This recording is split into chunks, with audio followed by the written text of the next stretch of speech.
ಏನಾಯ್ತು? ಉರಿತಾ ಇದೆ ಅಕ್ಕ. ಅದೇನ್ ತುಂಬಾ ಉರಿಯಲ್ಲ, ಸ್ವಲ್ಪ ಉರಿ ತರ ಅನ್ಸುತ್ತೆ ಅಷ್ಟೇ.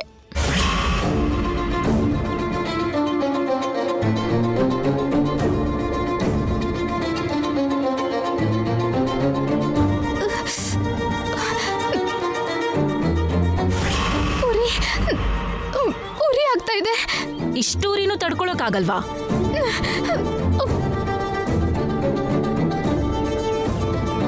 ಬ್ಲೀಚಿಂಗ್ ಅಂತದೆಲ್ಲ ಅವಳಿಗೆ ಅಭ್ಯಾಸ ಇಲ್ಲ ಅಲ್ವತ್ತೆ, ಅದಕ್ಕೆ ಪಾಪ ಉರಿತಿದೆ ಅನ್ಸುತ್ತೆ. ಸ್ವಲ್ಪ ಸಹಿಸ್ಕೋ, ಒಂದ್ 5 ನಿಮಿಷದಲ್ಲಿ ಸರಿ ಹೋಗುತ್ತೆ. ಆಯ್ತು ಅತ್ತೆ.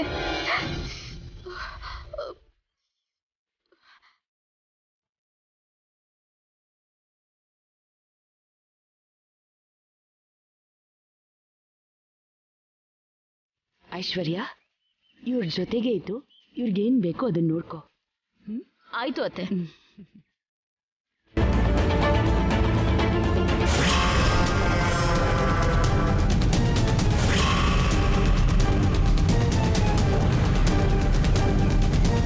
ಏನು ವಸಂತ ನೀನು ಹೇಳ್ತಿರೋದು? ಹೌದ್ರಿ, ಶ್ಯಾಮ ಚರ್ಮದ ಮೇಲಿರೋ ಆ ಕಪ್ಪು ಹೋದ್ರೆ ಅವಳು ಗ್ರಹಣ ಬಿಟ್ಟಿರೋ ಚಂದ್ರನ ಹಾಗೆ ತುಂಬಾ ಚೆನ್ನಾಗಿ ಕಾಣ್ತಾಳೆ. ಉರಿ ಹೆಚ್ಚಾಗ್ತಿದೆ. ಆಗ ನಮ್ ಅಖಿಲ್ ಪಕ್ಕದಲ್ಲಿ ನಿಂತ್ಕೊಂಡ್ರೆ ಅಂದವಾಗಿ ಕಾಣ್ತಾಳೆ. ಒಂದ್ ಮಾತಲ್ಲಿ ಹೇಳ್ಬೇಕು ಅಂದ್ರೆ, ನನ್ ಚಿಕ್ಕ ಸೊಸೆ ಹೇಗಿರ್ಬೇಕು ಅಂತ ಆಸೆ ಪಟ್ಟಿದ್ನೋ ಅಚ್ಚು ಹಾಗೆ ಕಾಣ್ತಾಳೆ. ಯಾಕೆ ಹಾಗೆ ನಗ್ತಿದ್ದೀರಾ? ಇವಳಿಗೆ ಬಣ್ಣದ ಹುಚ್ಚು, ಏನೇನೋ ಹೇಳ್ತಾಳೆ ಅನ್ಕೊಳ್ತಿದ್ದೀರಾ? ಅಂದ್ಕೊಂಡ್ರು ನನ್ಗೇನು ಪರವಾಗಿಲ್ಲ. ನನ್ ಸೊಸೆ ನಾನ್ ಆಸೆ ಪಟ್ಟ ಹಾಗೆ ಬೆಳ್ಳಿಗೆ ಅಂದವಾಗಿ ಕಾಣೋದೇ ನನಗ್ ಮುಖ್ಯ. ಬೇಡ, ನೀನ್ ಅತ್ತೆಗೆ ಹತ್ರ ಆಗೋದನ್ನ ನನ್ನ ಕೈ ಸಹಿಸ್ಕೊಳ್ಳೋದಕ್ಕಾಗಲ್ವೇ?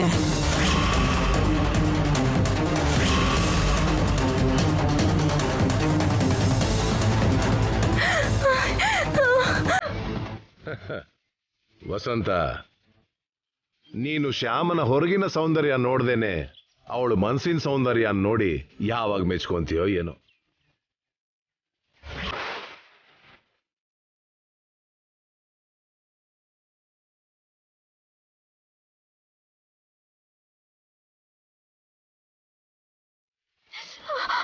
ಆಗ್ತಿಲ್ಲ.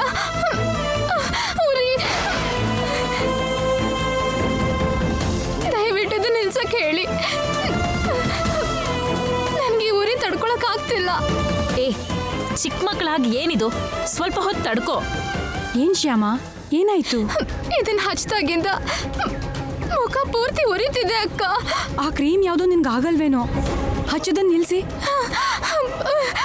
ನಿಲ್ಸಿದ್ರೆ ಹೇಗಕ್ಕ? ಅತ್ತೆಗೆ ಕೋಪ ಬರ್ಬೋದೇನೋ. ಇನ್ನೊಂದು 10 ನಿಮಿಷ ತಡ್ಕೊಳ್ಳೋದಕ್ಕೆ ಹೇಳು, ಮುಗಿದು ಹೋಗುತ್ತೆ. ಉರಿ ತಡ್ಕೊಳಕ್ ಆಗ್ತಿಲ್ಲ ಕೃಷ್ಣ.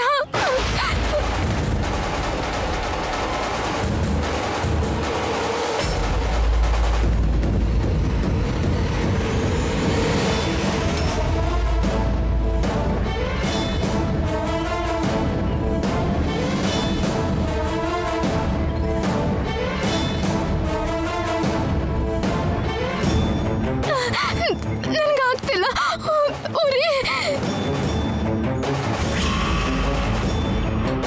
ಉರಿ ತಡ್ಕೊಳಕ್ ಆಗ್ತಿಲ್ಲ. ಉರಿ ಉರಿ. ಶ್ಯಾಮ, ಕೃಷ್ಣ,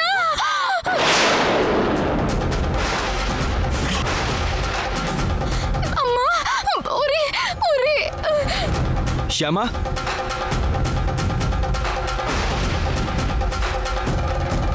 ಶ್ಯಾಮ, ಶ್ಯಾಮ ಏನಾಯ್ತು? ಶ್ಯಾಮ ಏನಾಯ್ತು? ಏನಾಯ್ತು? ಶ್ಯಾಮಂಗೆ ಈ ಫೇಸ್ ಪ್ಯಾಕ್ ಆಗ್ತಿಲ್ಲ ಅಖಿಲ್, ಅದಕ್ಕೆ ಏನೋ ಆಗ್ತಿದೆ ಅನ್ಸುತ್ತೆ, ಒದ್ದಾಡ್ತಿದೆ.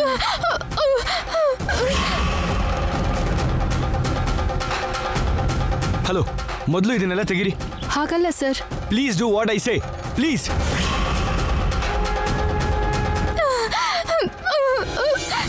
ಉರಿ ಉರಿ.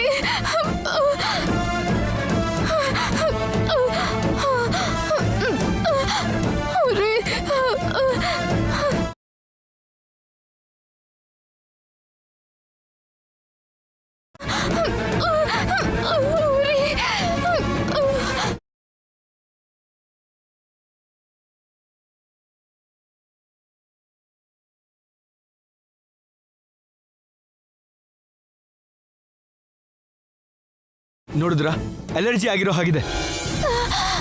ಉರಿ.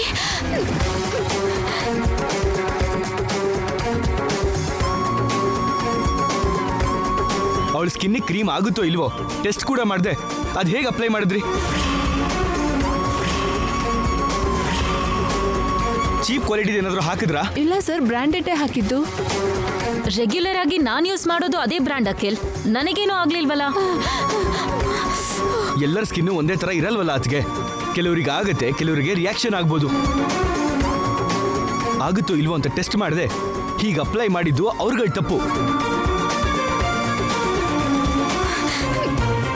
ಇದರಲ್ಲಿ ಅವ್ರದ್ದೇನೂ ತಪ್ಪಿಲ್ಲ ರೀ.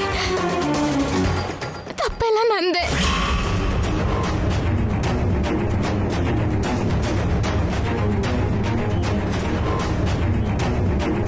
ನಿಂದ?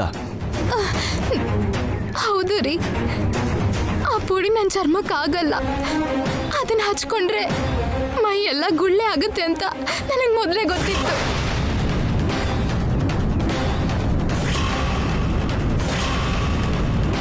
ಗೊತ್ತಾ? ಗೊತ್ತಿದ್ರು ಮತ್ತೆ ಆ ಪ್ಯಾಕ್ ಯಾಕೆ ಹಾಕಿಸ್ಕೊಂಡೆ?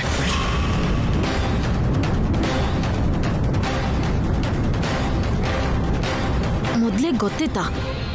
ಇವ್ರಿಗೆ ದುಡ್ಡು ಕೊಟ್ಟು ಕೆಮಿಕಲ್ ಕೊಟ್ಟಾಗ ಇವಳು ಅದನ್ನೆಲ್ಲ ನೋಡಿದ್ಲಾ? ನಿನಗೆ ಆಗಲ್ಲ ಅನ್ನೋ ವಿಷಯನ ಮೊದಲೇ ಅವ್ರಿಗೆ ಹೇಳಬೇಕು ತಾನೆ. ಯಾಕೆ ಹೇಳಲಿಲ್ಲ ಅವ್ರಿಗೆ? ಹೇಳಿದ್ರೆ ಅವ್ರು ಅದನ್ನ ಹಚ್ಚಲ್ವಲ್ಲ ರೀ. ಅದನ್ನ ಹಚ್ಚದೇ ಇದ್ರೆ ಅತ್ತೆ ಅನ್ಕೊಂಡ ಹಾಗೆ ನಾನು ಬೆಳ್ಳಗಾಗಲ್ವಲ್ಲ. ಹಾಗೆ ನಾನು ಬೆಳ್ಳಗಾಗದೆ ಇದ್ರೆ ಅತ್ತೆ ನೊಂದ್ಕೋತಾರಲ್ವಾ.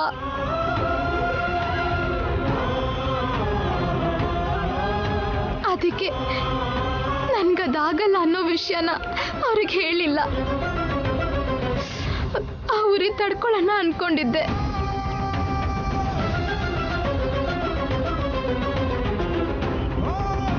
ಆದ್ರೆ ಇದರಲ್ಲಿ ಆ ಪುಡಿ ಜಾಸ್ತಿ ಹಾಕಿರ್ಬೇಕು. ಜಾಸ್ತಿ ಉರಿಯೋಕ್ ಶುರು ಆಯ್ತು.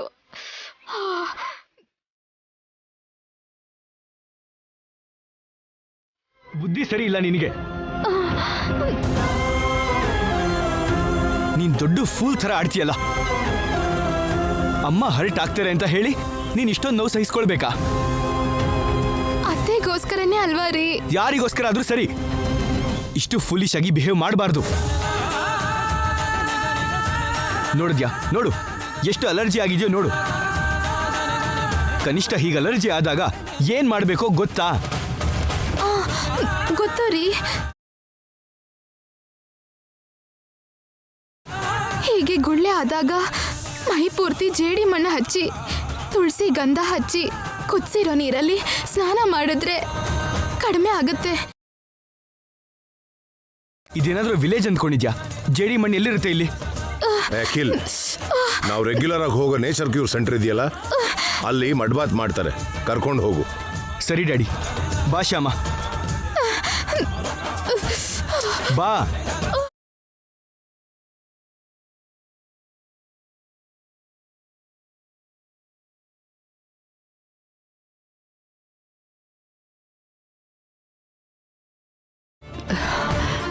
ಸಾರಿ ರೀ, ಹೀಗಾಗತ್ತೆ ಅಂತ ನಾನು ಅಂದ್ಕೊಳ್ಳಿಲ್ಲ. ನಾನು ಅನ್ಕೊಂಡಿದ್ದೆ ಹೀಗೆ ಆಗುತ್ತೆ ಅಂತ.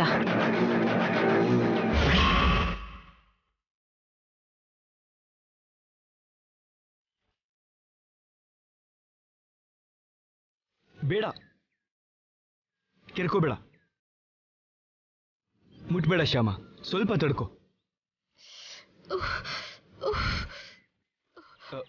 AC ಜಾಸ್ತಿ ಮಾಡ್ತೀನಿ, ಸ್ವಲ್ಪ ಕೂಲಾಗಿರುತ್ತೆ.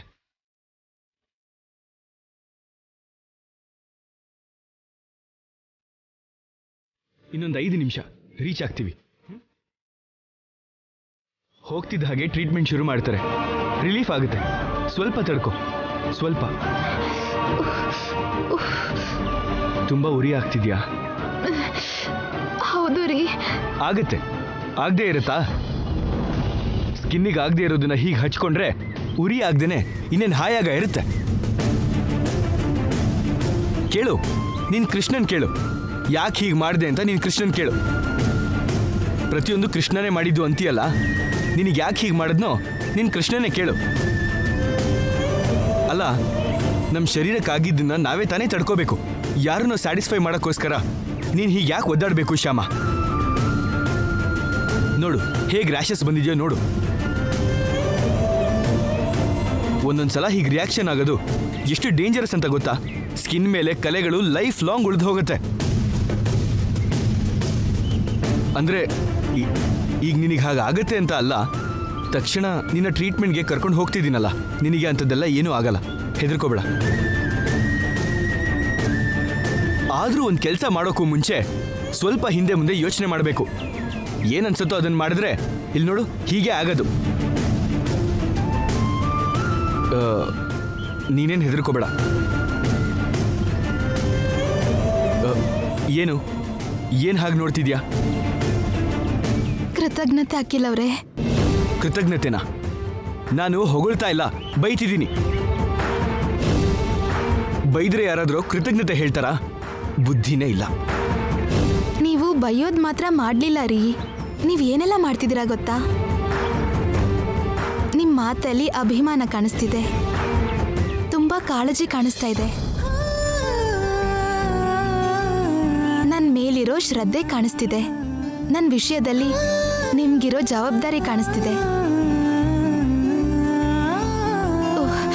ಕೃಷ್ಣ ನನಗೆ ಹೀಗೆ ಯಾಕೆ ಮಾಡ್ದ ಅಂದರೆ, ನನ್ನ ಮೇಲೆ ನಿಮ್ಗಿರೋ ಅಭಿಮಾನ, ಶ್ರದ್ಧೆ, ಕರ್ತವ್ಯ ಇದನ್ನೆಲ್ಲ ನನಗೆ ತೋರಿಸೋದಿಕ್ಕೆ ಹೀಗೆ ಮಾಡಿದ್ದಾನೆ ಗೊತ್ತಾ?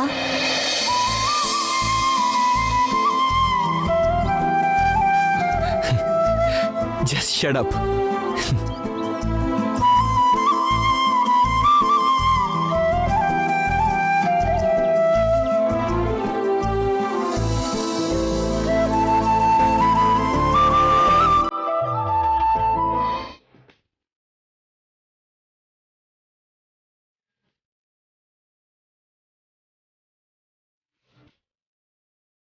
ಹೀಗಾಗತ್ತೆ ಅಂತ ನಾನು ಅನ್ಕೊಂಡಿರ್ಲಿಲ್ಲ ಅಂತ ಹೇಳದ್ನಲ್ಲ,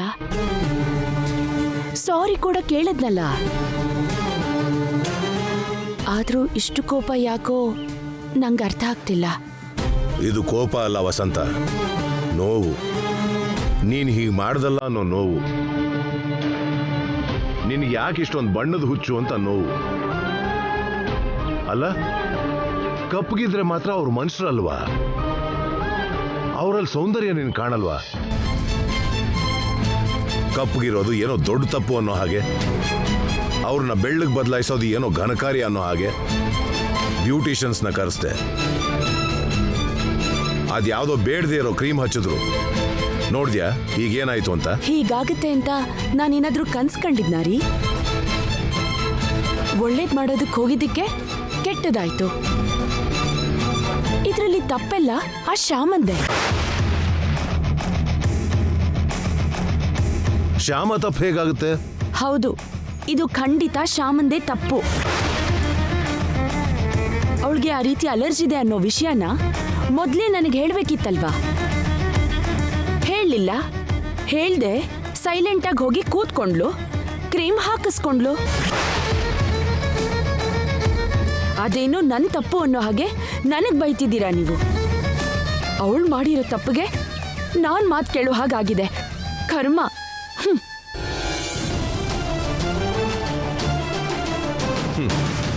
ಈ ಅತ್ತೆದೀರು ಯಾವಾಗ್ಲೂ ಹೀಗೆ ತಪ್ಪುಗಳನ್ನ ಸೊಸೆ ತಲೆ ಕಟ್ತಾರೆ.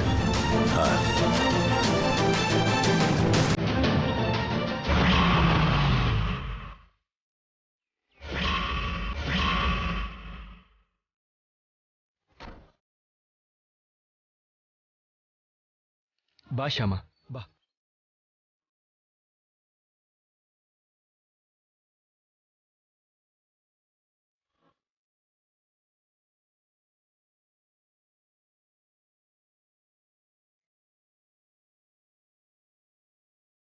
ನಮಸ್ತೆ ಅಖಿಲ್ ಅವರೇ. ನಮಸ್ತೆ ಮೇಡಮ್. ನಮಸ್ಕಾರ. ಇವಳು ನನ್ನ ಹೆಂಡತಿ ಶ್ಯಾಮ. ನಮಸ್ತೆ ಅಮ್ಮ. ನಮಸ್ಕಾರ.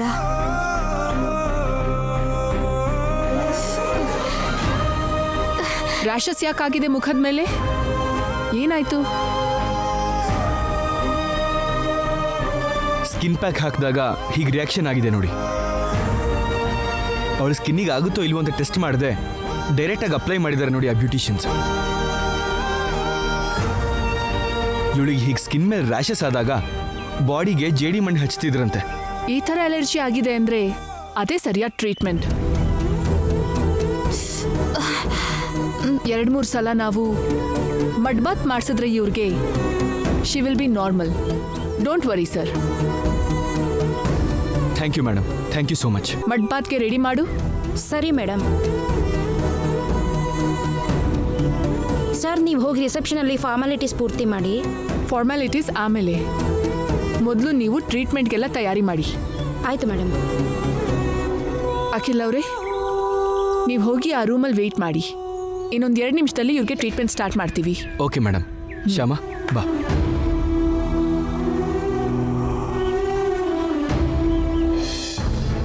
ಬಾ ಕೂತ್ಕೋ. ಕೂತ್ಕೋ. ನೋಡು, ಡಾಕ್ಟ್ರು ಪರವಾಗಿಲ್ಲ ಅಂತ ಹೇಳಿದ್ರಲ್ಲ, ಇನ್ನು ನೀನೇನು ಭಯ ಪಡೋದು ಬೇಡ. ನೀನೇನು ಟೆನ್ಷನ್ ಮಾಡ್ಕೋಬೇಡ, ನೀನೇನು ವರಿನೂ ಮಾಡ್ಕೋಬೇಡ. ನಾನೇನು ಭಯ ಪಡ್ತಿಲ್ಲ ರೀ. ನನ್ನ ಬಗ್ಗೆ ನೀವೇ ಜಾಸ್ತಿ ಯೋಚನೆ ಮಾಡ್ತಿದ್ದೀರಾ. ನನ್ಗೇನೋ ಆಗ್ಬಿಡತ್ತೆ ಅಂತ ನೀವೇ ಹೆದರ್ಕೊಂಡು ಟೆನ್ಷನ್ ಮಾಡ್ಕೋತಾ ಇದ್ದೀರಾ.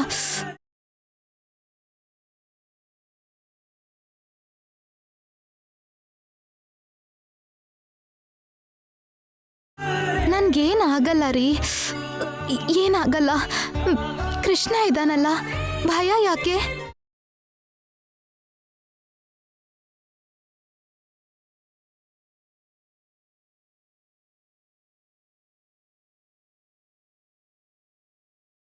ಡ್ಯಾಡಿ ಫೋನ್ ಮಾಡ್ತಾ ಇದ್ದಾರೆ. Hello daddy. ಏನಪ್ಪ ಅಖಿಲ್, ಶ್ಯಾಮನ್ಗೆ ಹೇಗಿದೆ ಈಗ? ಈಗಷ್ಟೇ ಹಾಸ್ಪಿಟ್ಲಿಗೆ ಕರ್ಕೊಂಬಂದೆ ಡ್ಯಾಡಿ. ಹಲೋ ಹಲೋ, ಏನಪ್ಪ ಅಖಿಲ್, ಕೇಳಿಸ್ತಿದ್ಯಾ? ಹಲೋ ಹಲೋ ಡ್ಯಾಡಿ, ಕೇಳಿಸ್ತಿದ್ಯಾ? ಇಲ್ಲಿ ಸಿಗ್ನಲ್ ಸರಿಯಾಗಿಲ್ಲ ಅನ್ಸುತ್ತೆ. 1 ಮಿನಿಟ್, ಹೊರಗಡೆ ಬರ್ತೀನಿ. ಶ್ಯಾಮ. Hello daddy.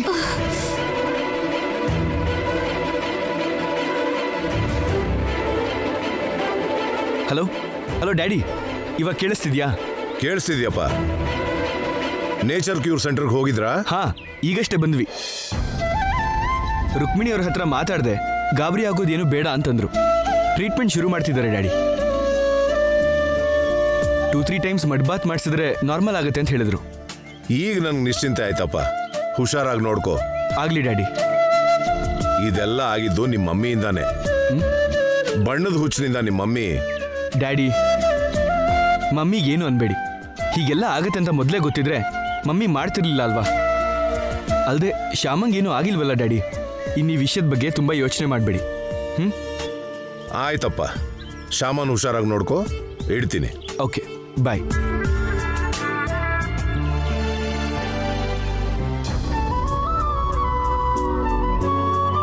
ಹೇಗಿದೆಯಂತೆ ಮಾವ ಶ್ಯಾಮಂಗೆ? ಹುಷಾರಾಗಿದ್ದಾಳಂತೆ.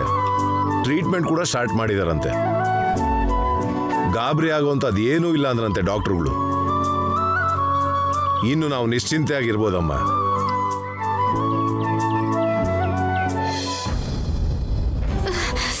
ಮೇಡಮ್, ಈ ಡ್ರೆಸ್ ಹಾಕೊಳ್ಳಿ. ತಗೊಳ್ಳಿ ಮೇಡಮ್. ಇದಾ? ನಾನು ಹಾಕೊಳ್ಳಲ್ಲ. ಮಡ್ ಬಾತ್ ಮಾಡಬೇಕಾದ್ರೆ ಇದೇ ಹಾಕೋಬೇಕು ಮೇಡಮ್. ಈ ಥರ ಬಟ್ಟೆ ಯೂಸ್ ಮಾಡಿ ನಂಗೆ ಅಭ್ಯಾಸ ಇಲ್ಲ. ನಾನು ಸೀರೆಯಲ್ಲೇ ಇರ್ತೀನಿ. ಹೀಗೆ ಇದ್ರೆ ಟ್ರೀಟ್ಮೆಂಟ್ ಕೊಡೋಕೆ ಕಷ್ಟ ಮೇಡಮ್. ಇದನ್ನೇ ಹಾಕೋಬೇಕು. ಹಾಕ್ಲೇಬೇಕಾ? ಹೌದು ಮೇಡಮ್, ಇದನ್ನೇ ಹಾಕೋಬೇಕು. ಸರಿ, ಬೇಗ ಚೇಂಜ್ ಮಾಡ್ಕೊಳ್ಳಿ.